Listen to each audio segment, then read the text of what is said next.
Já deu pra ver pelo começo que quem gosta do Tom Holland vai ficar triste. Depois de anos com uma versão cinematográfica extremamente distorcida do personagem original, que só foi melhorar lá no final do seu último filme, depois de anos com desenhos extremamente infantiloides, com roteiros Que porra é essa, mano? depois de anos com desenhos É desse jeito assim mesmo o desenho? Até com esse quadriculadinho, acho que é melhor, né? Mas eu não sei como que o Marcos consegue. Eu não sei como ele consegue assistir essas porcaria. Eu assisto 2 episódios, eu sinto que a minha inteligência está sendo insultada do começo ao fim do episódio e eu desisto. Não tem como, cara. Os desenhos do Homem-Aranha, os novos, são ruins nesse nível. Você não consegue assistir um episódio inteiro. extremamente infantiloides, com roteiros dignos de um episódio da Hannah Montana, depois de um filme Hannah Montana era bom. Perto desses desenhos do Homem-Aranha, ainda mais. super aclamado e elogiado com uma perfeição e cinema que cuspiu e distorceu tudo o que é ser o Homem-Aranha, criando um regime de psicopatas loucos depois do jogo que quebrou recordes de vendas, nota 9. Ô, Marcos, tu viu que o pau vendeu muito mais que o jogo do Homem-Aranha? Com um orçamento bem menor? Eu vi essa comparação. Acho que foi o pessoal do Heróis e Mais que compartilhou no Twitter. Eu vi que estavam fazendo essa comparação. O Homem-Aranha tomou uma surra do pau. Não tem como falar, uma surra de pau. Uma surra de pau mole. Enfim, parece que aconteceu isso aí. Tu quer que eu veja na velocidade normal? Ô, droga. Tá bom, posso ver. Eu acelero bem pouquinho aqui na live, mas vamos lá. Nota 90, com o pior, o que quebrou recordes de vendas, nota 90, com o pior enredo do Homem-Aranha já lançado na história dos videogames, e depois do que tem sido a pior fase atual do personagem nas histórias em quadrinhos, o seu universo principal e mais importante, bom, vocês já entenderam, não tá Infelizmente, a pior fase é questionável, porque já judiaram do Peter, hein? Mas é uma das piores, vai. Fácil ser fã do Homem-Aranha. Claro, da minha perspectiva e da de muitos outros fãs. Fãs como eu que não curtem ver o seu personagem tão amado, rebaixado e diminuído em uma versão ou patética, ou fútil, ou dependente demais, ou fraca demais, ou sem caráter demais, ou sem personalidade demais, e etc. Basicamente indo contra tudo o que ele sempre foi, e tudo isso se escondendo atrás da desculpa covarde de ai, quisemos fazer algo diferentinho. Vocês, fãs que são chatos e só querem sempre a mesma história. E assim, sendo justo de fato, realmente podem haver fãs mais novos e tal que curtem essas novas versões alternativas do personagem, né? E tudo bem, eu não posso e nem deveria obrigar ninguém a gostar do que eu gosto. Porém, pros fãs como eu, e que também não são poucos, o nosso problema nunca foi algo diferente. Mas, quando o seu diferente é... que tal a gente arranjar alguma maneira de justificar o Peter virar corno da mulher da vida dele? Bora destruir a vida dele de novo. Eu ia falar exatamente isso. De novo, né? De novo. Porque não é nem a primeira vez. Não, é incrível. Vamos fazer algo diferente? O quê? Vamos fazer ele ser corno? Mas a gente já fez isso. Vamos fazer de novo. Só que agora, ó, é diferente. Primeiro foi com a Gwen, agora é com a Mary Jane. Nem é algo diferente, ele já foi corno. Porra. De uma maneira bem diferente. Só que dessa vez é pra destruir de vez o maior amor da vida dele. Bora? Que tal a gente pegar a história do Venom, destruir ela e plagiar a história do Lagarto pra ele? Bora? Vai dar bom, hein? Não, peraí, sucesso, hein? Sucesso, ó. E se o Homem-Aranha fosse um garotinho fútil, irresponsável, que tá mais preocupado em ser o novo Homem de Ferro e tirar fériasinhas do que ajudar as pessoas porque, sei lá, porque é o certo? Quando isso é o seu diferente, é o seu diferentinho, cara, aí você realmente tem um problema comigo e com fãs como eu. Pessoas como eu sempre vamos criticar quando estamos vendo. O problema dos filmes do Tom Holland é que, assim, não dá pra negar que você precisa fazer concessões. Tipo, tem coisas que eu gosto dos filmes do Tom Holland e tem coisas que eu já queria que tivessem sido feitas. Tipo, aproveitar mais o Homem-Aranha na fase escolar dele, fazer algumas partes mais leves, sabe? Tipo, não ter pressa pra fazer ele sair da escola, que nem os outros filmes tinham. Aproveitar isso um pouco mais. O problema é que todas as vezes você sente que, tipo assim, tem coisas que são uma merda e que você tem que deixar de lado. Tipo, ai cara, isso pode até ser legal. O que vão fazer com isso pode até ser legal. Mas, porra, não tinha um jeito não merda de fazer isso? Tipo, não dá pra levar o Homem-Aranha pra uma excursão na Europa sem que a justificativa seja... cansei de salvar o mundo. Eu quero só tirar umas férias com o meu brotinho aqui, com a minha cremosa. Porra, você não tem uma justificativa melhor do que essa pra fazer isso? Não, assim, é só você dar uma desculpa menos merda. Que estaria ok. Tem coisas legais no segundo filme. A cena do mistério entrando na cabeça dele, aquela cena é puro quadrinho, mano. Aquela cena é foda. Mas por que tem que ter tantas coisas horríveis até chegar nessa cena? Enfim. Um personagem que significa tanto pra nós sendo desrespeitado ou porcamente mal retratado. Porque sim, cara, é importante pra gente. Brotinho foi atestado de idade, aí vem o plot twist. Brotinho nem é da minha época. Se vocês acham que na minha juventude a gente falava Brotinho, a nova geração realmente sabe de nada. A gente não falava Brotinho. Eu não sei nem se os meus pais falavam Brotinho. O personagem tem uma importância forte na nossa vida. E tem uma coisa chamada senso crítico. Já ouviu falar? Claro que eu também tenho consciência de que várias dessas obras que eu citei são super bem aclamadas, com uma mais pura perfeição, zero defeitos, e até aí, tudo bem. Cada um tem sua opinião, seu gosto, é isso, show. Mas não é só isso que acontece. Eu tenho percebido cada vez mais uma, vamos chamar assim, né, positividade tóxica na fandom do Homem-Aranha, onde tudo o que é lançado precisa ser perfeito. E se alguém ousa aparecer pra criticar, meu parceiro, uma legião fanática vai ir pra cima com tudo. E não isso acontece em muitas fandoms, né? Mas sim, tá rolando. interessa o quão válido seja seu argumento. A Legião Maluquinha, vamos chamar de a Legião do Duende, combina, né? Combina. A Legião do Duende vai fazer de tudo pra ridicularizar ou desencorajar a sua crítica. Afinal, todos precisam pensar igual uma mente colmeia e amar incondicionalmente tudo o que for lançado sobre o personagem. Como você ousa criticar nossa obra? Como ousa vamos impedir você? Tá ligado? Às vezes é bem assim, hein? Bom, rapaziada, uma das inúmeras coisas que o Homem-Aranha me ensinou é que não interessa se são muitos indo pra cima de você. Se você acredita no que você defende, vai pra briga, parceiro. Mas, dito tudo isso, em meio a tanta merda sendo lançada, tanto lixo sendo lançado, representando tão porcamente o personagem, tanta merda, tanto lixo, de repente, e me permitam a dramaticidade, por favor, surge uma luz no meio dessa escuridão. O universo Ultimate era conhecido como o universo alternativo mais amado da Marvel. E também aquele com a maior duração de publicações. Não é normal ver um universo alternativo durar tanto tempo assim. Claro que, como muitos sabem, é um universo que se perdeu ao longo do caminho e, eventualmente, encontrou o seu fim. Fim este que, ao que tudo indica, foi realmente definitivo. Pois agora estamos no amanhecer de um novo universo Ultimate, completamente diferente do original. Quem está à frente dessa história é o aclamado roteirista Jonathan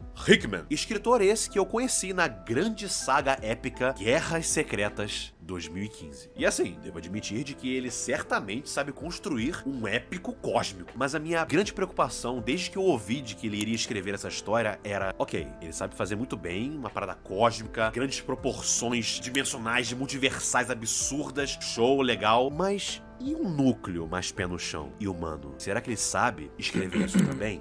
Jonathan Hickman também fez muito o nome dele escrevendo principalmente toda uma fase do Quarteto Fantástico. Fase esta que foi muito elogiada. Porém, eu ainda não tive a oportunidade de ler. Mas o Quarteto Fantástico, apesar de embarcar também em muitas aventuras cósmicas e tal, é acima de tudo uma família. E se a fase dele escrevendo a primeira família da Marvel é tão elogiada assim, isso certamente... Eu já ouvi dá elogiarem esperanças essa fase aí pra do... essa história que vamos começar. do quarteto. Bom, mesmo. antes de começarmos, é importante lembrar de que alguns eventos de vital importância já aconteceram antes da história do Peter aqui. Peter aqui? E olha, gente, eu vou ser sincero. Ah, que como engraçadinho, tinha hein, Marcos? A gente me pedindo pra ver essa história, trazer um review ou algo assim, né? Eu fiz o que eu geralmente não faço e pulei várias histórias pra chegar logo nessa. Confesso que eu também não tava super hypado. Pera aí, eu não entendi. Tu leu o Zeb Wells? Pra chegar logo nessa. Confesso. Essa história aqui, eu li. Abutre. Cara, essa história é muito pior pelo conceito do que pela execução. Tu leu isso aqui? Pulei várias histórias. Do Peter, Miles, Invasão. Mas tô lendo aos poucos pra chegar lá. Essa história aqui, do Abutre, não é tão ruim, não. Eu entendo que, tipo, você pensar, caralho, o Abutre deu um pau no Peter. Mas a história não é tão ruim. Isso que eu também não tava super hypado pra ler as histórias mais novas sendo lançadas na Marvel e tal, pra chegar nessa, né? Não é como se a Marvel tivesse super legal de ler atualmente, né? Tá, pera, eu tenho que ler o que tu tá fazendo. O Abutre... Na Marvel, Eu perdi alguma legenda? Eu tava vendo se eu tinha perdido as legendas que o Marcos tá colocando no vídeo. Super hypado. Aqui, ó. Norman sendo fofinho e amiguinho do Peter. Só que... É bizarro como quando a gente lê, realmente é diferente de quando a gente fica sabendo do que tá acontecendo, né? Tipo, o Norman, fofinho e amigo do Peter, é uma das coisas que até que tá sendo bem construída nas últimas histórias. Se você só fica sabendo que tudo isso aconteceu, provavelmente você vai achar muito pior do que se você realmente parar pra ler. É a mesma coisa do Super-Herói Spider-Man. Tem muita gente que fala que Super-Herói Spider-Man é bom, é bem escrito, é bom, a história é boa, não sei o quê. Mas, cara, o conceito da história é uma merda. Não importa, pra mim, não importa quão bem escrito seja o Super-Herói Spider-Man. A história é uma merda por causa da ideia dela. A ideia por si só já faz com que seja uma merda. Aqui é parecido, mano. Não é ruim essa história do Norman se aproximando do Peter. Tem uma puta explicação muito bem feita sobre isso. Num arco muito bom, inclusive. Que é o arco dos Kindred lá, né? Do Condenado. Mas se você simplesmente não sabe de nada e só fica sabendo, agora o Peter e o Norman são amigos, e o Peter tomou um couro do Abutre, porra, parece uma bosta, só. Mas, cara, não é ruim. Tipo, a história é boa. O que é uma merda, mesmo lendo, e não fica melhor, é o Peter corno e a Mary Jane com outro cara. Isso continua sendo um lixo. Tipo o Superior Homem-Aranha, bem construído, mas uma ideia de merda. Isso, exatamente. Exatamente. É o que eu sinto aqui. O Zeb Wells não é um péssimo roteirista. Só que tem umas merdas muito ferradas acontecendo nas histórias do Zeb Wells. E aí até o Marcos, ele sabe bem como é que é. A gente fica naquela dúvida. Será que esse cara é um bosta? Que teve essa ideia lixo de colocar o Peter pra ser corno? Ou botar uma arma na cabeça e obrigaram? Que nem já aconteceu outras vezes com outros roteiristas do Homem-Aranha.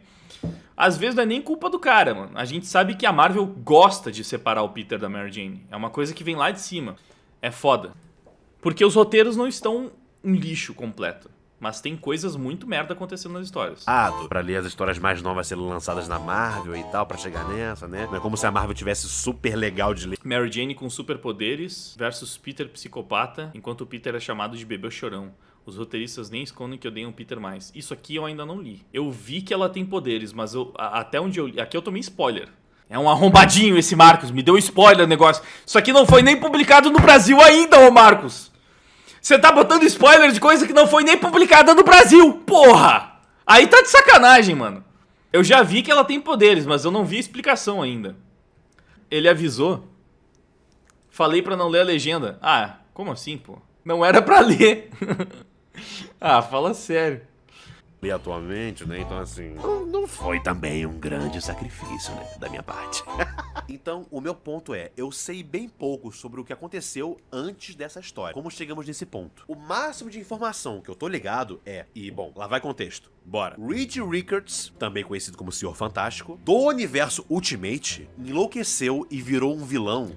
Richards? Como assim? Faz anos já. Atualmente, ele é conhecido como o Criador. Um gênio absurdo e insano pra caralho. Foi um dos Pera, tu vai dar spoiler. Ah, não, pera. Isso aqui é o que tu vai contar da história nova, né? Ah, é história nova, tá? Poucos Relaxa. personagens do universo Ultimate, junto com Miles, que vieram pro universo principal 616. Na verdade, acho que foram só eles dois. Tem mais alguém? Enfim, se tem, eu não tô ligado. Sim, mas esse contexto não tem a ver com as histórias do 616, né? Ou tem? Porque senão tu vai me dar spoiler mais ainda, porque pelo que eu tô lendo... Ah, tá. Tu vai falar do Ultiverso. Não, show. Então ok. Depois de anos dentro do universo 616, o criador finalmente conseguiu voltar ao seu universo original, o universo Ultimate. Isso acontece nas histórias do Venom. E até lá, sabíamos que ele queria recriar o seu universo inteiro. E pelo jeito, ele parece ter conseguido. Mas do seu jeito que ele queria recriar. Isso é o que eu sei até o momento sobre as intenções do criador. E assim, eu imagino que é muito provável que a linha de conexão que eu preciso para entender melhor como chegamos nesse ponto está na história Invasão Ultimate. Esta que eu não li ainda, mas vou ler. Mas o que mais precisamos saber para começar a ler essa história é dito na própria página de introdução, aqui mesmo. 20 anos atrás, o criador impediu que uma aranha radioativa picasse o jovem Peter Parker, assim como também impediu a criação de qualquer outro super-herói, formando depois um conselho secreto para governar o mundo das sombras. Porém, quando Tony Stark descobriu a verdade sombria sobre seu universo, ele tentou desfazê-la, mas as ações de Tony provocaram o conselho do criador. Eles então atacaram Nova York, matando milhares de inocentes e incriminando Stark com este terrível crime. E Peter Parker tem vivido sua vida alheio para a verdade sobre o conselho do criador ou sobre a aranha que mudaria sua vida. Porém, isto está prestes a mudar. Isso é o que sabemos antes de iniciar, rapaziada. Toda a tradução utilizada nesse vídeo é uma mistura das minhas próprias adaptações e também utilizada muito a tradução da equipe do The Old Shinobi. Passando para a próxima página, nossa história começa. Já devo adiantar que o traço é muito bonito. Bem detalhado, cores bonitas. É mesmo. Até meio frias de vez em quando. Talvez seja porque justamente está nevando em Nova York, né? Então talvez para passar essa ideia de friozinho gostoso, talvez, sabe? Mas às vezes também vem cores mais quentes, saca? Para momentos mais emocionantes, de coração aberto, que vamos ter nessa história aqui ainda. Mas eu precisava elogiar esse traço e essa arte. E bom, ao que parece, a arte é do Marco Cecchetto. Eu não sei se ele é italiano, Eu acho que é Cecchetto, não tem um N aqui. Marco Cecchetto. mas eu quis falar assim, desculpa. Mas ele está fazendo Parece, o sobrenome é italiano. um ótimo trabalho. O cara é quase meu xará. Faltou só um U e um S pra ser meu xará 100%. E bom, somos introduzidos ao Peter. E eu confesso de que não é minha aparência favorita do personagem. Não curto mesmo Peter Parker de barba. Não gosto. Acho nada a ver. O cabelo, pra mim, podia ser mais espetado. Sim, estou fazendo meu nitpickzinho. Eu gosto, esse cabelo aqui eu gosto dele, na verdade, porque quando eu comecei a acompanhar o personagem nos anos 90, o cabelo dele era mais ou menos tipo assim. Era o traço padrão das HQs e também da animação dos anos 90, né? Tinha meio que esse fiozinho que vinha pra cá, assim. É um cabelo liso, meio ondulado, meio não tão arrumadinho, sabe? A barba, assim, é que faz muito sentido, eu acho que ela foi meio que importante pra gente ter essa ideia de um Peter Parker mais velho, né? A barba envelhece.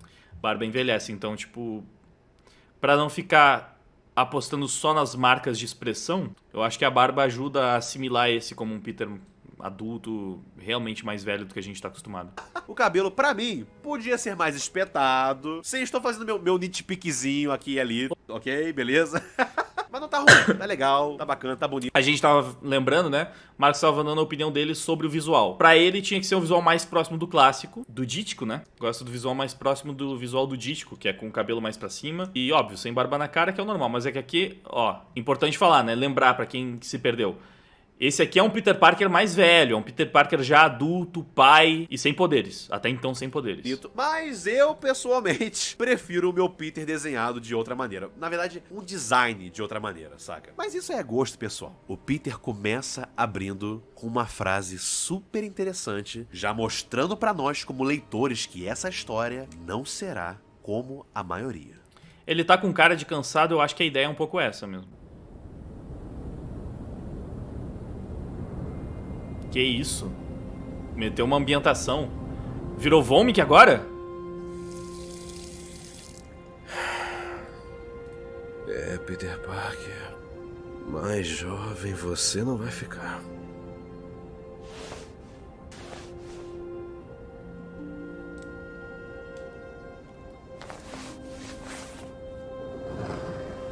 Ó. Bom dia, pessoal. E aí, pai? Você parece cansado. Noite em claro? É, Rickard, pois é. Tudo bem, meu anjo? Qual é a comida hoje, May? Ah, a mamãe fez mais. Tá perto da coisa ali. Legal. Por acaso também tem... Aham, a jarra. Graças a Deus que a mamãe existe. Graças a Deus que o café existe. E tenho que dizer, Tigrão, parece que você tá precisando. Bom dia, Mary Jane. Tô tão ruim assim? Um pouco acabadinho. Eu não te ouvi indo pra cama ontem à noite. É, tava tarde. Tá muito legal Na isso, hein, verdade, Marcos? eu nem dormi. Parabéns. Não dormiu? Ou não conseguiu dormir? Um pouco dos dois. Brabo. Todo esse começo já é pra aquecer o coração de vários fãs do Homem-Aranha. Mano, assim, já... Não dá. Esse começo tá muito bonitinho, né, mano? Tipo, tá tudo muito bem feito. Realmente, essa história, ela te abraça logo no começo. Ela te passa um clima muito bom. É gostoso de ler. Tipo assim, esse primeiro capítulo, ele é parado. Mas é tão gostoso de ler, sabe? Você aproveita a história. É muito bom. Começa com o Peter mais velho. Vai pra casa do caralho essa babaquice de Peter jovenzinho, 15 anos eterno. Seja fisicamente ou mentalmente, né? Meio-meia. Enfim, chega desta merda. Não, assim, Peter, já um homem mais velho, com filhos e casado com a Mary Jane? O quê? A personagem que mais esteve ao lado do Peter? A que mais apoiou ele nos momentos mais difíceis? A mulher e parceira definitiva de Peter Parker? O Homem-Aranha? Aqui é a trilha sonora do jogo, né? O quê? Aquela que os editores da Marvel tentam desesperadamente fazer com que seja separada do Peter sempre que possível? Assim, não é Gwen Stacy? Não é Felícia? Não é uma OC aleatória? Porra! Não, pega. Não precisa menosprezar tanto a Felícia e a Gwen também, né? Mas eu entendo. Especialmente conhecendo o Marcos, eu entendo mais ainda. Realmente, a definitiva? A mulher principal mesmo? Porra, tô surpreso. Ah, pelo amor de Deus, Marcos, fala sério. Desde quando a Mary Jane é essa mulher tão boa assim? A Mary Jane é representada de uma forma péssima em todos os lugares que não seja HQ, ironicamente. Inclusive, nessa história, ela tá bem escrita de novo. Muito bem escrita. Vocês querem ver uma Mary Jane legal? Leiam essa HQ. Nessa HQ, a Mary Jane tá da hora. Trai o Peter direto, reclama de tudo. Gwen Stacy é muito melhor. Essa é uma triste opinião popular sobre a Mary Jane. Mas eu te garanto, cara, que se é isso que você verdadeiramente pensa que a Mary Jane é, então você está extremamente mal informado sobre ela. Provavelmente está confundindo com a péssima adaptação dela nos filmes do Sam Raimi. A Mary Jane do Sam Raimi, essa aqui que você odeia provavelmente, por mais que eu ache que ela não é uma personagem ruim, ela é. Para de passar pano. Ela é. Ela não é ruim, ela é péssima. Que isso, Marcos? Porra. Não representa em nada quem a Mary Jane sempre foi nas histórias. E eu vou deixar isso por aqui, por enquanto. Outro dia eu falo mais sobre isso. Até pra gente poder seguir em frente com a história, né? A história já começa com o Peter sendo um adulto, por volta dos seus 30 e poucos anos, né, por aí. Eu vou chutar que ele deve ter uns 35, já casado e com... Eu acho que fala a idade dele na HQ. Fala a idade. Fala que ele tinha... Fala a idade que ele tinha 20 anos atrás. Aí você faz os cálculos. Eu acho que é isso, 35 mesmo. Ele tinha 15 a 20 anos atrás. Se eu não me engano, é isso. É por aí. 2 filhos. Sua filha, May Parker, obviamente um nome em homenagem à tia May, e o seu filho mais velho, Rickard Parker, que pra quem não sabe, é uma referência ao pai do Peter, que também se chama Rickard. E vemos que o Peter está feliz, e isso certamente alegra todo mundo que lê isso, né? Não, pera aí.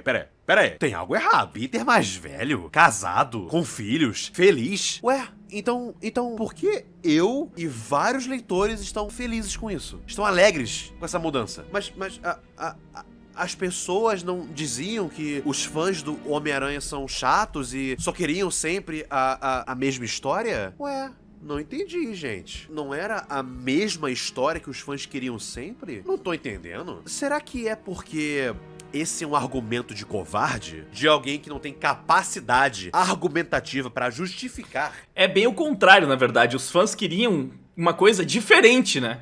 Os fãs queriam... Isso aí, vários fãs já fizeram esses vídeos revoltados falando exatamente isso, que foi um sinal que os fãs já deram pra Marvel várias vezes.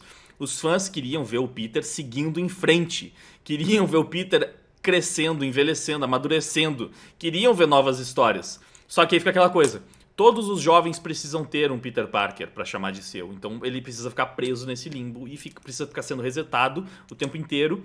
E eles acham que, tipo, o lance do Peter é que você precisa ver ele sofrendo bullying, se ferrando, pra gostar do personagem, porque você se identifica com um bosta que só se ferra na vida. Mas não é assim, mano. Nunca foi essa a parada legal do Peter. A parada legal é ver ele dando a volta por cima. E não ver ele se ferrando, simplesmente. É bizarro como os produtores da Marvel não entendem o maior personagem que eles têm nas mãos. É bizarro.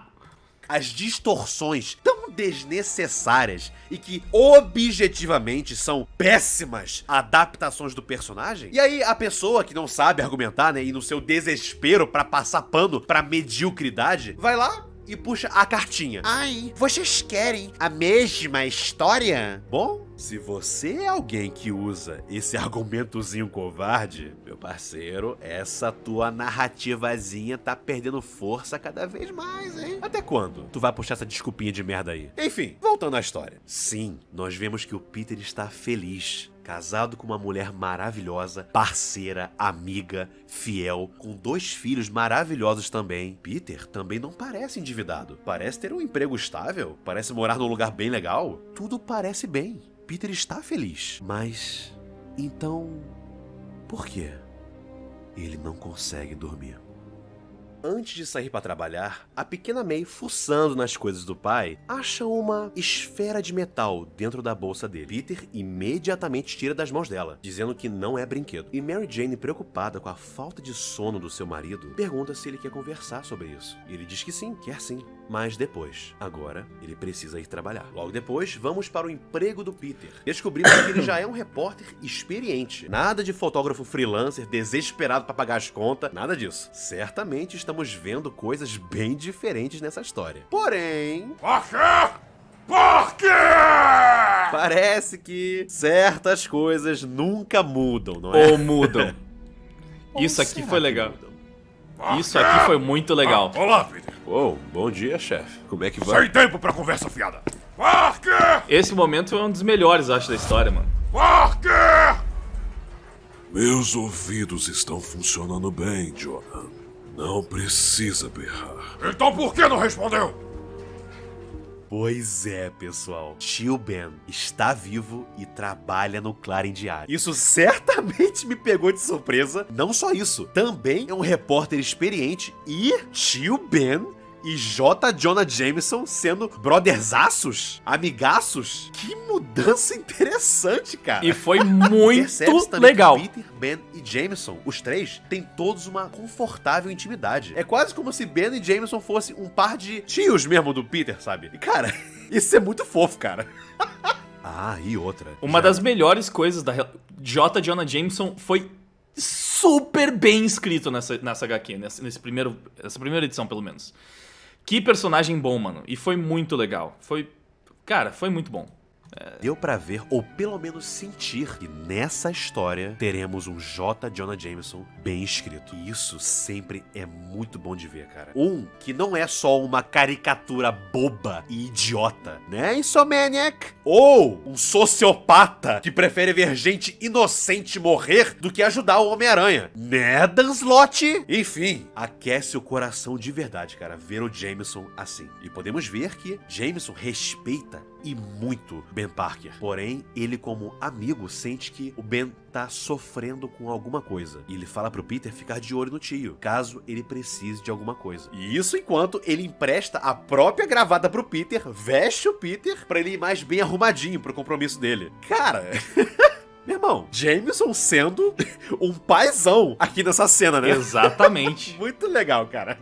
Peter e Ben, então, começam a andar. Mas sem perder a essência, porque no final da cena ele ainda fala: mas, ei, Peter, eu vou querer essa gravata de volta.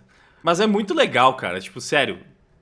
Isso é um personagem de verdade, é humano, não é só uma caricatura. Tipo, é um personagem real, tá ligado? Ele não é só um bundão chefe explorador. Não. Cara, ele é um personagem muito bom. Quando sabem aproveitar o J. Jonah Jameson, ele é um ótimo personagem. Mas não é uma coisa que acontece o tempo todo. Outro cara que soube... às vezes aproveitou bem até demais foi o Nick Spencer. Nick Spencer conseguiu evoluir a relação do Peter com o J. Jonah Jameson. E, cara, dá pra ver que ele ainda tem questões da personalidade dele que são difíceis de lidar. Mas é um personagem que evoluiu nas mãos do Nick Spencer. E aqui a gente vê ele próximo da versão do Nick. Melhor até, né? Mais maduro e mais real. Pro seu compromisso, então conversam. E eu gostaria de comentar rapidinho que isso é bem especial pra mim, cara. Porque existem pouquíssimas histórias de universos alternativos com o tio Ben vivo, cara. E basicamente todas essas histórias são tão diferentes para a gente poder ter, sabe, realmente uma conversa legal e com maturidade entre Peter e Ben. Por exemplo, tem uma versão aí fora que o tio Ben, que é o Homem-Aranha, e o Peter é um parceiro mirim. Nada a ver, maluco. Tem outra versão que a tia May morre e o tio Ben fica vivo, só que aí o Peter vira um completo cuzão egoísta. Não é sempre que eu posso ver um Peter com maturidade conversando com o tio Ben. É bem especial pra mim, cara, de verdade. Então nós temos uma conversa super interessante entre os dois. O Peter diz que tá preocupado com o tio, pois o Ben nunca fala sobre, abre aspas, né, o que aconteceu, fecha aspas. Ele nunca fala sobre algo que aconteceu, algo que rolou, fala nada sobre isso. E com isso, obviamente, já podemos supor de que o Peter está se referindo a algum tipo de tragédia que aconteceu na vida dos dois. Muito provavelmente algo com a tia May que não apareceu até agora nessa história. Porém, a resposta do tio Ben... eu não sei tu, mas eu já tinha matado a charada logo nesse diálogo aí. Tipo, tava na cara. Ok, então nesse universo o tio Ben ficou vivo, mas a tia May morreu. Não só é interessante e emocionante, mas também informativa. Primeiramente, somos informados que nesse universo, Peter teve os seus pais e viveu com eles até seus 15 anos. E aí sim, ele Acho que é nessa hora que fala da idade dele, inclusive, não? perdeu eles e foi morar com os tios. Isso por si só já é bem interessante sobre contar a relação dele com os tios dele e os pais dele nesse universo. Isso por si só já é bem diferente de quase tudo das histórias do Homem-Aranha. Peter nunca consegue passar tempo com seus pais. Nesse universo, ele teve mais tempo com os pais dele, o que é muito legal. E o resto do que o tio Ben diz, bom, eu acho melhor eu deixar a cena em si falar por mim. É que eu tô preocupado com você. Por quê? Por quê? Como assim, por quê? Você nunca fala sobre o que aconteceu, tio Ben. Nunca falou nada. Nem uma palavra sobre como você tá ou como se sente. Peter, você tinha 15 anos quando seus pais morreram e veio morar comigo e com a May. Aquele primeiro ano foi muito difícil pra você. Caramba, foi difícil pra todos nós. Mas nós te amamos incondicionalmente. Nós te protegemos. Eu tentei te ensinar sobre o mundo e te preparar para ele. Ainda que a May fosse melhor nisso, nesse tipo de coisa. Mas a única coisa que a gente nunca tentou fazer foi substituir seus pais, porque não poderíamos. Agora, isso foi há 20 anos. Já faz muito tempo. 35. Mas já passou algum dia que você não tenha pensado neles? Já houve algum dia que não tenha te machucado o fato de terem morrido? Não. Então você sabe exatamente como eu me sinto.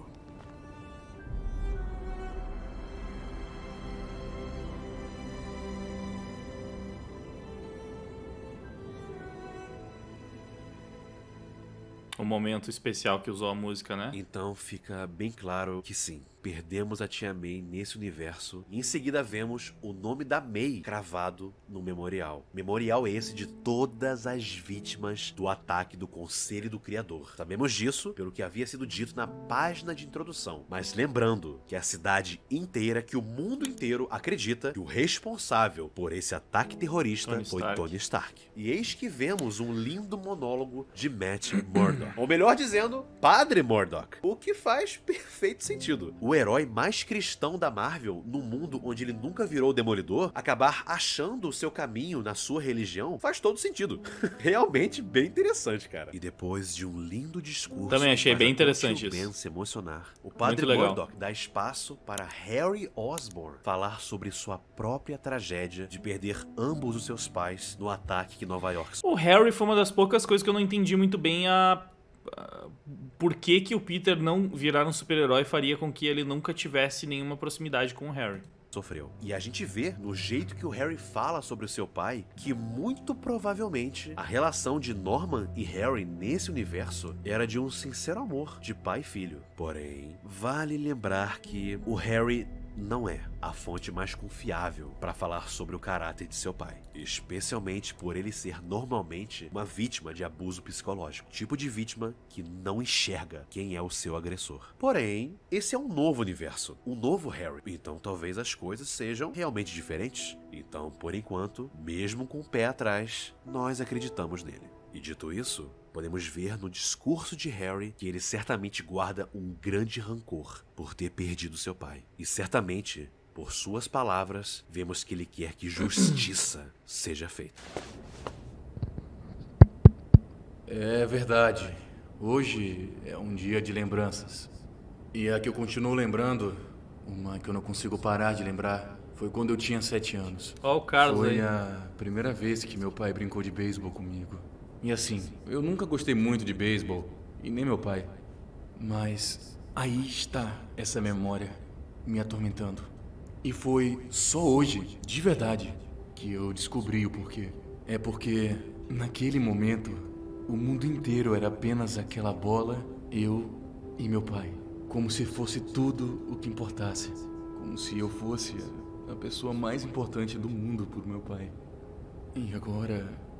eu nunca mais serei capaz de criar outra lembrança como essa com ele. Todos nós perdemos alguém. Pais, irmãos, filhos.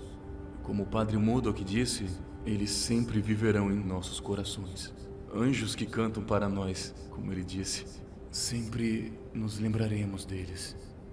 Mas eu preciso ser honesto. Não tenho certeza se algum dia conseguirei seguir em frente ou melhorar. Porque...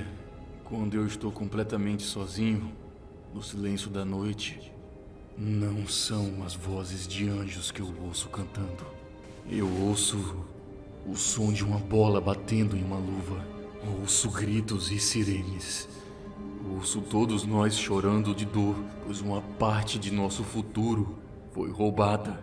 E em troca de tudo que perdemos, tudo que recebemos foram lembranças. Não é o suficiente. E não acho que qualquer um de nós deveria ter que viver com isso.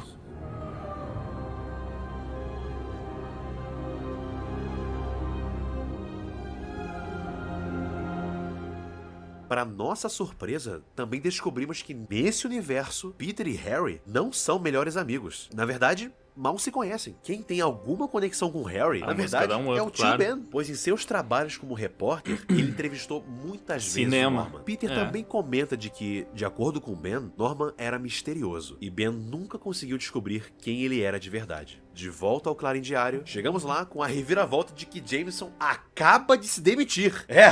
Ben, então, pede pro Peter ficar na sua mesa e não se meter no que está acontecendo. E Ben Parker, o repórter experiente, adentra a sala de reunião dos cabeças do Clarim Diário. Lá dentro, vemos um rosto amigo, Robbie Robertson, mas que parece já bem idoso, que de acordo com ele mesmo, está há 2 anos de se aposentar. E Robbie nos informa de que o motivo de Jameson se demitir é pelo fato de que o Clarim Diário inteiro terá uma reestruturação editorial. Ben, então pergunta, que mudança é essa que que vai acontecer. E Robbie o informa de que os anunciantes do Clarim Diário, os investidores, têm cada vez mais reclamado dos conteúdos mais polêmicos do jornal, principalmente na recente insistência do Clarim em investigar terrorismo de Tony Stark. Em grande resumo, pessoal, é basicamente censura. Tá falando algo que incomoda a gente, tá investigando demais. Então assim, quer continuar ganhando... Não, e também dá pra ver que eles estão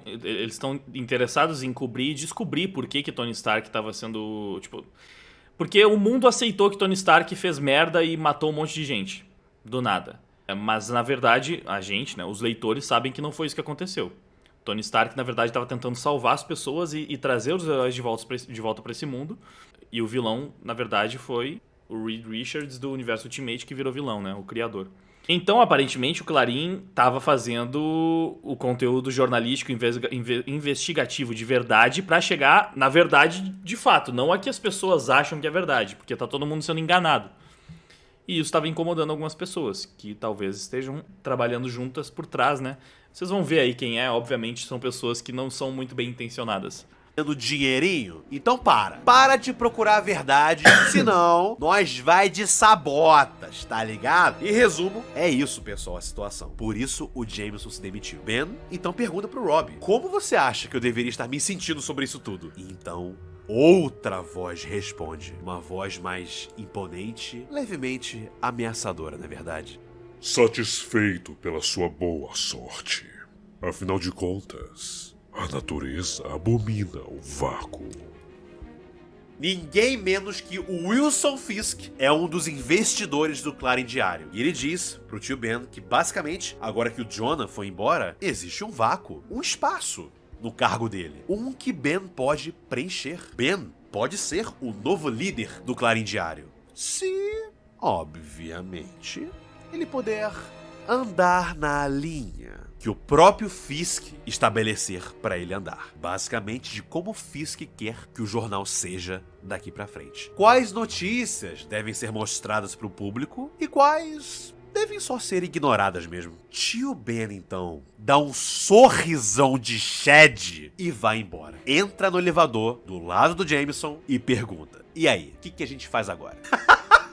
Os dois se demitiram porque são Sheds pra caralho. Galera, eu só queria dizer o quão bem escrita é esta cena e que respeitou e muito o caráter de ambos, como tem que ser feito, cara. E também como esta cena é mais relevante do que nunca pro estado atual da nossa grande mídia jornalística e o quão corrupta e vendida ela é. Claro que é uma crítica atemporal. Não necessariamente precisa estar direcionada a algo da atualidade. Mas, com o que temos vivido atualmente, é mais relevante do que nunca. Agora uma dúvida. Quem é esse cara do tapa-olho? Assim, se tem designzinho diferente, é porque é minimamente importante, né? Cara, será que é o Foswell? Pra quem não sabe, Frederick Foswell era um dos repórteres do Clarim Diário que eventualmente usava um disfarce chamado caolho, que tinha justamente um tapa-olho. Tem todo um plot aí que também dele virar o chefão do crime, os caralho, mas essa referência me parece muito específica pra ser isso. Provavelmente é,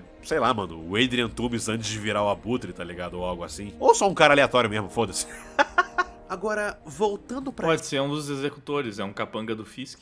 Essa cena, rapaziada, o único erro que eu vi aqui pra mim, né, e que pessoalmente me incomodou, é o quão passivo o Robbie estava sobre isso tudo. O Robbie que eu conheço e amo, não aceitaria facilmente esse tipo de censura e esse tipo de gente como o Fisk liderando o Clarim. Então, o erro da cena pra mim é não respeitar como o Robbie de verdade agiria. Mas... eu vou passar um paninho e vou supor, esse Wilson Fisk não tem uma reputação tão nojenta quanto é no universo 66 e em todos os outros, supondo também de que como essa versão o Robbie só tava pensando na aposentadoria. do Robbie está tão mais velhinha, tão mais cansado, né? Quase se aposentando, então vamos supor de que ele não tá com mais força para enfrentar esse tipo de coisa. Gostaria que ele tivesse, sei lá, mano, demonstrado pelo menos alguma insatisfação pelo que tá acontecendo, sabe? Ou melhor ainda, mostrado mostrado que ele nem tem escolha, que talvez por uma questão financeira ou de ter que sustentar a família ou algo assim, sabe? E ele não pode negar e tem que trabalhar lá mesmo assim. Eu achei justo comentar isso aqui rapidinho porque eu gosto muito do Robbie, cara, então não achei que ele foi muito... Mas é que um dilema moral desses aí na história nem cabia, eu acho, mano. Tipo, porque se tu mostra que o Robbie tá numa situação ferrada e que aí ele precisa só terminar o trabalho dele pra se aposentar,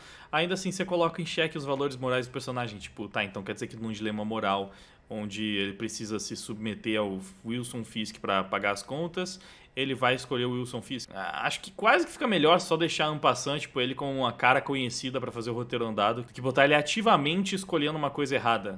Ele não sabia de toda a merda que tava acontecendo e só tá cansado. Muito bem retratado aqui. E dito isto, o Peter também fica por lá, né? Novamente vou passar o meu paninho aqui e aceitar de que como o Peter ainda não se achou como o herói que ele é, e principalmente porque ele tem que sustentar a sua família inteira, e é por isso que ele também não pede demissão. Supor que é isto. Paninho aqui passando, por enquanto. Até a história justificar isso. Depois disso, temos uma rápida, porém interessante cena, onde Wilson Fisk sofre um atentado contra a sua vida. Ele sobrevive, escapa, porém, podemos ver quem tentou matá-lo. É nada mais, nada menos do que o nosso novo Duende Verde. Novo Duende? New Goblin? Duende Júnior? Muito provavelmente, vai.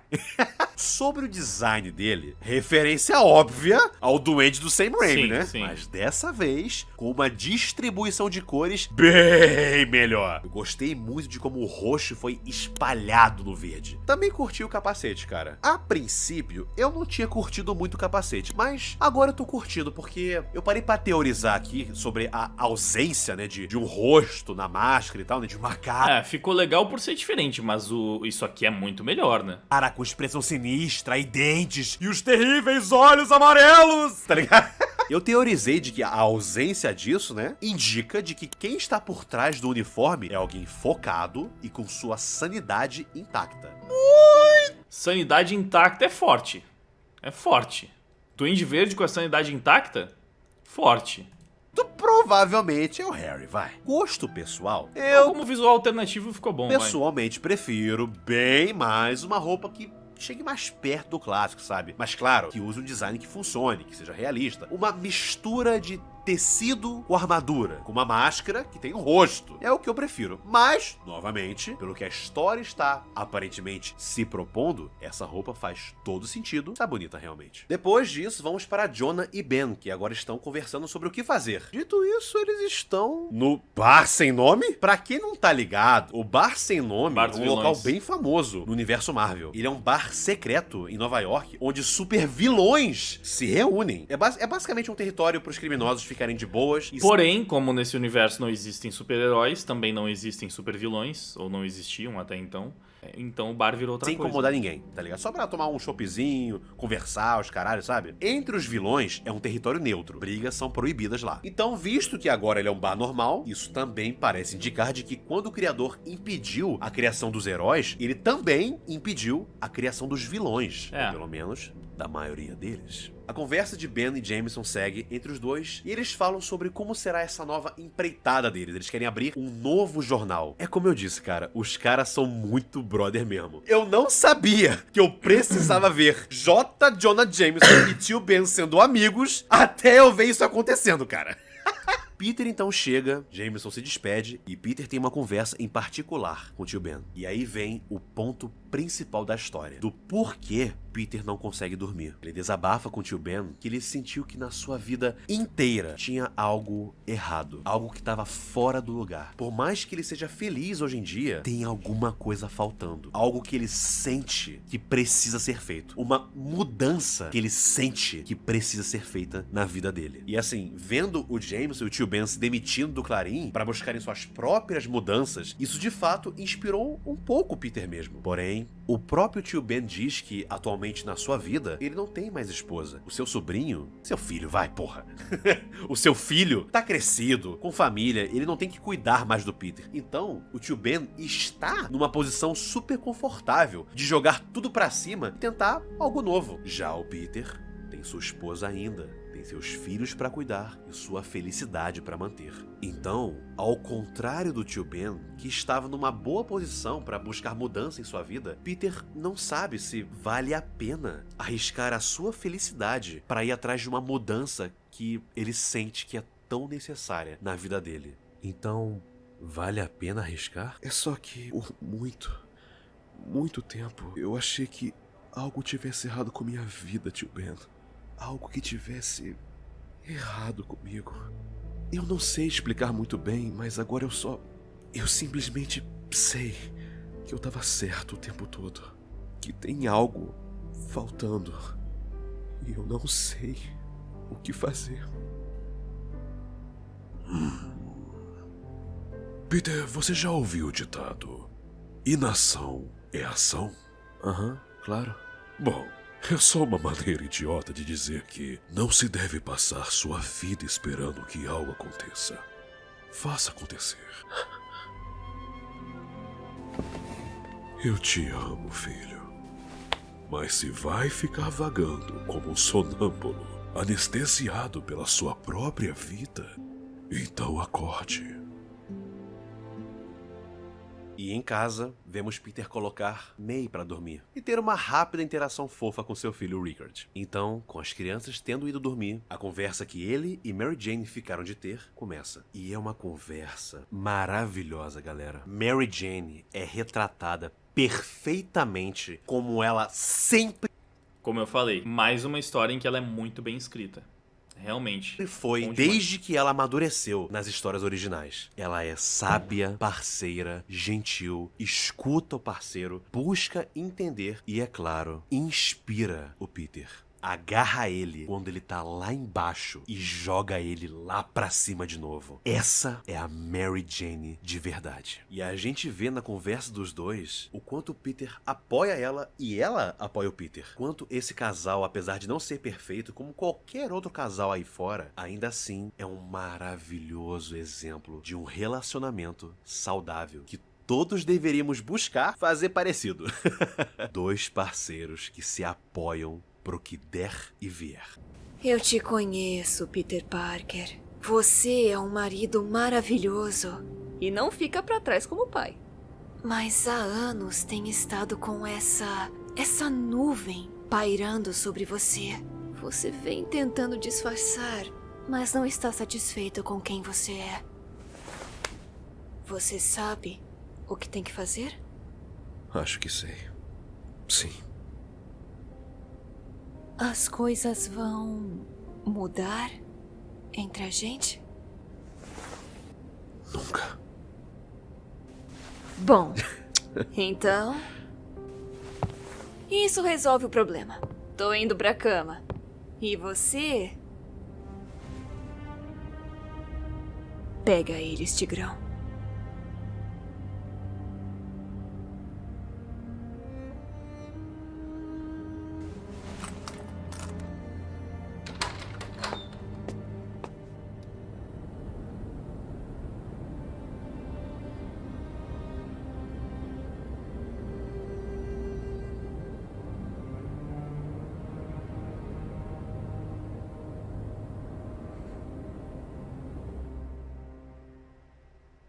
Depois disso, vemos o Peter pegando aquela estranha esfera de metal que vimos mais cedo, e dessa vez temos todo um flashback que nos dá muito contexto. E vemos o que aconteceu na noite passada. Peter recebe uma mensagem de um Tony Stark holográfico. Um Tony Stark bem jovem, diga-se de passagem. Eu não sei ainda o contexto pra isso, meu Deus. Onde aqui, nesta conversa, a mensagem de Tony informa Peter sobre tudo o que o Criador fez, toda a vida que o Criador roubou de Peter e de todos os outros heróis. E de como Tony planeja reunir vários heróis, combater isso e libertar o mundo do controle do Criador. Tony diz que enviou mensagens parecidas como essa para outras pessoas como Peter, e que se tudo der certo, em 6 meses, o plano dele vai se concretizar e o mundo estará cheio de heróis novamente. Se tudo der certo. Ele chega até a dizer ao Peter de que ele era um dos mais importantes heróis. E de que é a maior esperança dele que o Peter esteja entre eles. E é assim que o Peter consegue essa tal dessa esfera de metal, que de acordo com o Tony, acoplado lá dentro nas nanotecnologias aí do muito loucas ainda, enfim, lá dentro tem não só um traje preparado pro Peter, como também, abre aspas, catalisador bioorgânico, fecha aspas, para o Peter se submeter a uma transformação pós-humana. Basicamente, com essa esfera, ele pode agora ter o traje e os poderes que eram para ter sido dele desde o início. É isso. Vai ganhar roupa e poder. Pronto, resumido. Então Tony repete mais uma vez de que o Criador e o conselho dele roubaram o futuro do Peter. Desviaram o Peter do caminho que ele deveria ter seguido. E aí vem a grande pergunta que Tony faz ao Peter. Você quer isso de volta? E bom, seguindo tudo o que sabemos desse Peter até agora nessa história, do quanto ele sentia que alguma coisa faltava na vida dele, de como ele confirmou de que sim, tinha algo faltando mesmo, e agora tendo basicamente a bênção do tio Ben e da Mary Jane, só tem uma coisa que esse Peter pode responder. A última imagem desta edição é honestamente de arrepiar, cara. Apenas uma silhueta no topo dos prédios, iluminada pela luz do amanhecer. Uma silhueta muito familiar para nós. Essa é a primeira edição, rapaziada. Vale aqui alguns comentários e opiniões minhas. Pessoalmente, eu não curto o Tony Stark ser aquele responsável por unir todo mundo. Honestamente, eu não acho que ele é digno desse papel. Isso me parece muito mais influenciazinha de filmezinho, Robert Downey Jr., do que realmente algo que um roteirista que genuinamente conhece essas histórias e esses personagens quis colocar verdadeiramente na história. Então fica estranho pra mim essa escolha. Porque a verdade é que Tony Stark não é, nem nunca foi e nem nunca vai ser um símbolo de união. As qualidades do Tony são outras. As coisas que ele inspira as pessoas são em outros pontos. Só que ele não é só um dos líderes dos Vingadores, como ele é um gênio. Então, tipo, quem que seria um símbolo de união? Capitão América. Só que o Capitão América não conseguiria fazer isso. Precisaria ser um Tony Stark. Precisaria ser um dos maiores gênios do universo. Eu não acho que seja tão sem sentido assim. Porque se de um lado tu tem como... Mas aí que tá, o Reed Richards é o vilão. Eu ia falar exatamente isso. Se de um lado você tem Reed Richards como grande vilão do universo que destruiu, que acabou com os super-heróis, qual é a mente que bate de frente com a do Reed pra ser o contraponto? Bruce Banner? Só que o Bruce Banner também não é o ideal pra esse tipo de papel. Eu acho que o Tony Stark é mais do que o Bruce Banner. Então, eu acho que a escolha é mais óbvia. Tipo, são as duas mentes brilhantes da Marvel batendo de frente uma com a outra. Uma quer acabar com os heróis, outra quer restabelecer os heróis. Quem poderia fazer isso? Tony Stark. Alguém tem que inspirar o Tony primeiro, mas pode ser. Mas eu não acho a escolha... Pra mim, a escolha faz sentido. Faz sentido que fosse... Tipo, eu acho que nenhum outro faria tanto sentido quanto o Tony. Nesse cenário que foi montado. Ah, tu vai dar exemplos, vamos ver. Não em união. Então, assim, pra mim, fica muito forçado o Stark ser aquele que une a galera toda. Simplesmente vai contra tudo o que o personagem é. Exemplos muito melhores que ele pra reunir os heróis seriam Capitão América, Senhor Fantástico, Pantera Negra, Professor Xavier, Nick Fury e por aí. Foram os exemplos que eu citei, só que eu acho que não faz sentido. América. Ué, mas o Reed nessa dimensão não é o vilão? Sim, é só um exemplo. Pois é, Senhor então. Fantástico, Pantera Negra... Eu acho que conceitualmente tá certo, mano. O Reed é a mente genial vilanesca, o Stark é a mente genial do bem que vai tentar... Tipo, não tinha como deixar essa pica pro Capitão América aí, não. O Capitão América que seria um soldado do Tony, então. Ele vai lá e cumpre o que o Tony conseguiu resolver e toda a resolução tecnológica e brilhante científica para bater de frente com o que fez Reed Richards. O Tony é quem tem capacidade para fazer isso. O Capitão realmente é o que mais simbolizaria a união. Mas nessa história seria muito estranho. Um Steve Rogers cósmico mandando mensagens super tecnológicas para trazer de volta os poderes dos super-heróis através da tecnologia. Professor Xavier, Nick Fury e por aí vai. Eu também não curto muito o fato de que foi o Stark que fabricou o uniforme do Peter. E os poderes do Peter também? Isso não foi muito bem explicado, mas de fato é muito estranho e talvez crie um... Eu acho que isso aqui também não é... Tipo, aqui não tem nenhuma explicação por enquanto, mas vai lá. O que a gente pode teorizar por enquanto, né? Até conversei com o Marco sobre isso. Isso aqui pode ser o futuro do universo Ultimate antigo. Então, se for o universo Ultimate antigo, tudo que o Tony Stark descobriu sobre essa realidade e o que deveria ter acontecido com o Peter foi através do próprio Peter. Então, teoricamente, não foi o Tony Stark que criou o uniforme do Peter. Foi o Peter. O Tony Stark só pegou e trouxe pra ele. Mas foi o Peter que deveria ter sido que fez isso. Então, o Tony Stark, ele só foi um carteiro. Ele entregou pro Peter o que deveria ter acontecido. Não que ele foi quem inventou e fez tudo, fabricou tudo. Até porque ele teve acesso ao que eles deveriam ter sido. Ah, tu também vai falar isso? É, faz sentido a gente ter chegado em algumas conclusões parecidas. Puta furo de roteiro. Afinal de contas, se ele pode fabricar Homens-Aranha, por que não fazer um exército inteiro disso? Sabe? Ou sei lá, pelo menos dar esses poderes pros heróis que ele for recrutar que não tem poderes. Tipo, sei lá, mano, Viúva Negra, Gavião Arqueiro, tá ligado? Enfim, vamos esperar uma explicação, né, nas próximas edições. Pode não ser um furo de roteiro. Passando um paninho. E assim, o que me faz aceitar um pouco mais nesse universo o Tony ter feito a roupa do Peter e não no UCM é porque nesse universo o Tony sabia que era pro Peter ser o Homem-Aranha. Então eu suponho de que ele viu como era o Homem-Aranha e aí ele copiou o que o Peter fez, né, para fabricar esse traje pro Peter. Então, menos mal. Mas eu imagino que esse traje vai ter alguns pirocóptero tecnológico, né? Bem provável que vai ter. Só tô dando minha opinião sincera sobre alguns pontos que não me agradaram. Isso, de maneira nenhuma, estraga a história. São só coisas que eu vi, olhei e pensei, não curti isso. Não achei legal, não achei maneiro. A história, no geral, está ótima. E agora, rapaziada, falando sobre o Peter se tornar o Homem-Aranha aqui. Tem algo muito interessante sobre isso, galera. Pois assim, a origem do Homem-Aranha sempre começou em um acidente que poderia acontecer com qualquer um, somado depois com a tragédia e a culpa de perder o seu amado tio. Tudo isso, mais as experiências que vieram depois na vida de Peter, que é o que o tornaram verdadeiramente o Homem-Aranha. Mas dessa vez, não foi um acidente. Peter escolheu se tornar o Homem-Aranha. Ele buscou esse destino. E destino é uma boa palavra para essa história, pois é um tema importante aqui. Porque assim, de fato, qualquer um poderia se tornar um Homem-Aranha. Todo mundo sabe sobre isso. Todo mundo pode ser um Homem-Aranha. Todos podemos ser. Mas ninguém poderia ter se tornado o Homem-Aranha, pois apenas Peter Parker é o Homem-Aranha. O destino de Peter Parker é fazer o bem, com ou sem uniforme. Mas não porque Peter está preso num evento canônico, igual o filme do Aranhaverso 2 tenta te enganar para acreditar. Não, Peter escolhe esse destino, com ou sem aranha. Ele deveria ser isso. Pena que o Aranhaverso aponta exatamente o contrário, que é o que eu já reclamei aqui várias vezes, de matar a individualidade do personagem e fazer a gente entender exatamente o oposto, já que quando você tem um outro personagem sendo picado pela aranha, ele passa pelas mesmas coisas do Peter e o resultado é exatamente igual, então realmente não faz a menor diferença e foda-se. Se você for picado pela aranha, você vai ser exatamente igual ao Peter Parker e vai acontecer as mesmas coisas na sua vida e você vai resolver os mesmos problemas do mesmo jeito, mesma coisa, não dá nada.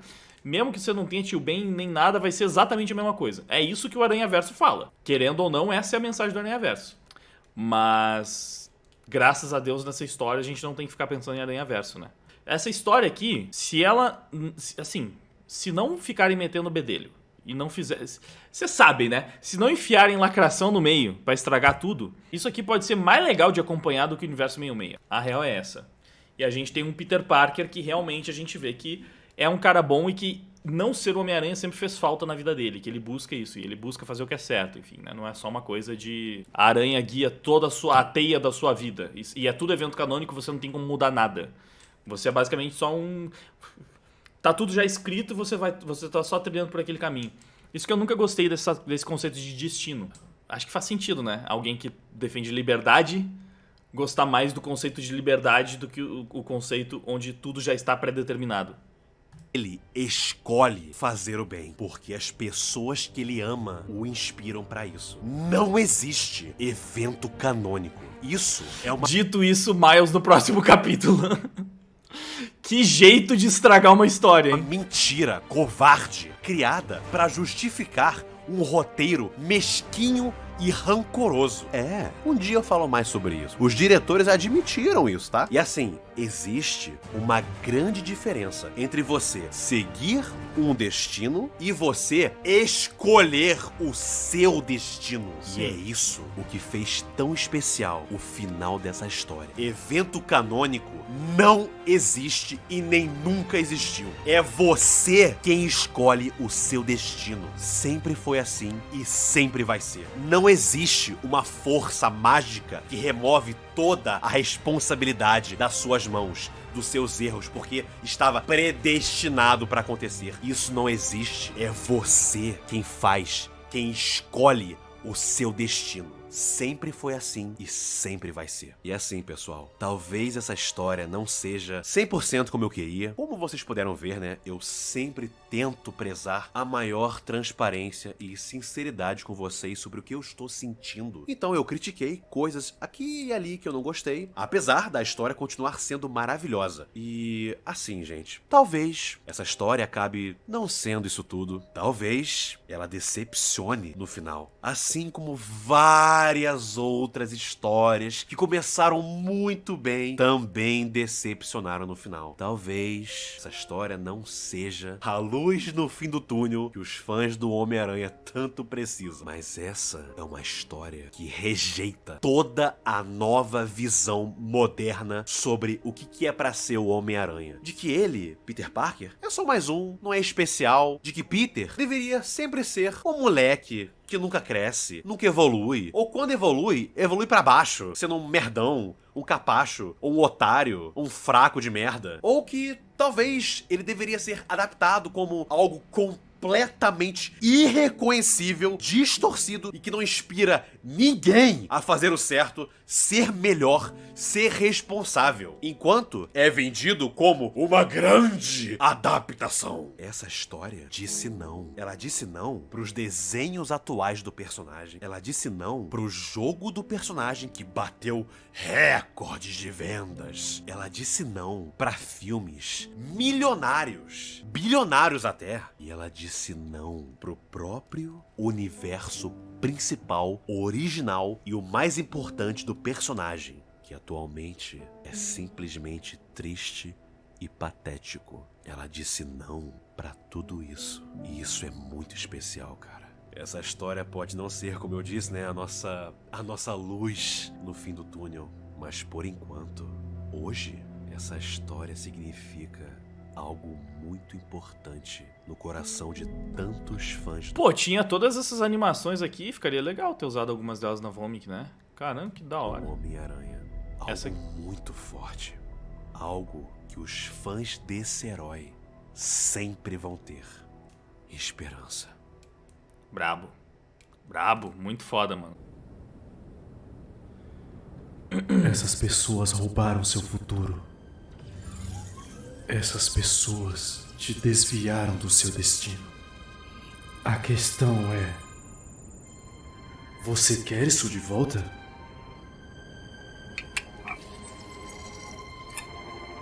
Eu quero. Então acorde. Ah, olha só a música do Marcos aqui. Pega eles, Tigrão.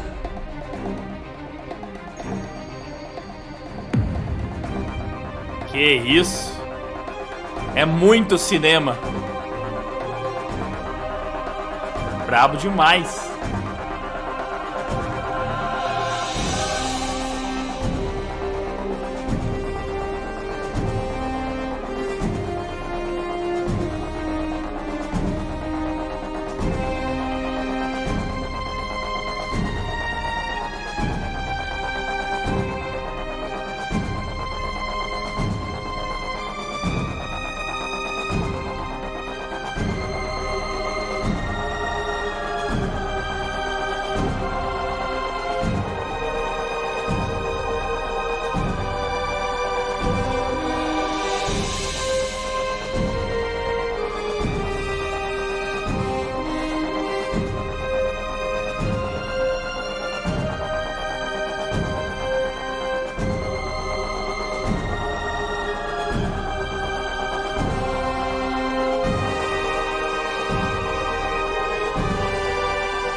Muito bom, mano. Muito bom. Muito bom. Bom, o chat todo se emocionou pra caramba, né? O pessoal falando no cinema aí. Que vídeo bom, hein, Marcos? Parabéns pelo trabalho, realmente. Palmas demais, é isso. Acabei metendo os pés pelas mãos, né? Às vezes eu começava a falar o que eu tava pensando e depois eu dava play, tu ia lá e falava a mesma coisa. Mas, cara, bom demais. Bom demais, é isso. Eu não queria ter ficado tão esperançoso, tão hypado quanto tu pra essa história. Mas confesso que depois do teu vídeo, o hype aumentou ainda mais. Porque eu, como um fã do Homem-Aranha, eu já fico no clima da baixa expectativa pra não me decepcionar depois. É engraçado que essa é uma das mensagens que eles passam no filme que se aplica muito bem pra quem vai seguir o personagem mesmo, né? Mas, cara, tomara que essa história seja realmente um ponto fora da curva de tudo que estão fazendo com o personagem. Tomara que seja algo que a gente vá amar acompanhar tanto quanto foi o universo Ultimate original. E se isso acontecer, tomara que essa história quebre recordes de venda pra mostrar mais uma vez como a Marvel sempre esteve errada sobre tudo que eles achavam sobre o personagem. É isso, tomara. Olha, quem ainda não é inscrito no canal, vou deixar um like, obviamente, né? Se inscreva no canal do Marcos o Ceifeiro aí. Bom demais o vídeo, né? Bom demais. No próximo me chama pra fazer uma palhinha na dublagem de algum personagem. Ficou muito pica, mano. As animações e tal ficaram muito legais. A trilha sonora realmente arrepiou. Encaixada no vídeo agora, ela arrepiou mais ainda.